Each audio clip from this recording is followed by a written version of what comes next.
Though spoken language interpreting has been discussed in a broad range of settings, until recently, spoken language interpreting in educational contexts in the United States has not received as much attention in the research community. The scope of this work has remained somewhat hidden, given the broad range of people who serve as interpreters. While professional interpreters do work in these settings, bilingual staff, friends, family members, and other students provide these services as well on an ad hoc basis. This chapter addresses the way in which spoken language interpreting manifests in the United States K-12 educational context and argues for the critical role that professional spoken language interpreters can and should play to facilitate language access.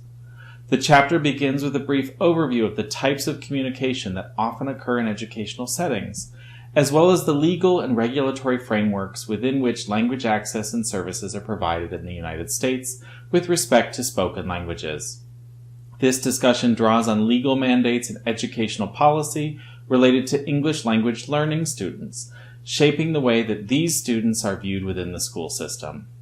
Then, the chapter identifies several points of contact at which students and their families interact with school systems, focusing on the role that interpreters can and should play to provide language services.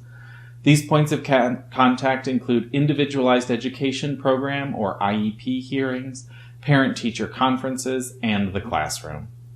Research from bilingual education, child language brokering, and interpreting studies are included in these discussions to illustrate the scope and type of interpreting provided in these contexts.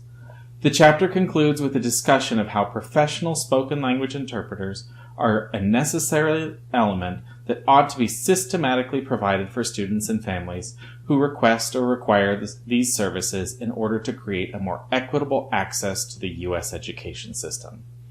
However, it is important to recognize that there is still a matrix of other language services, such as direct access to services via multilingual staff, that need to be discussed in relation to what constitutes language access to education.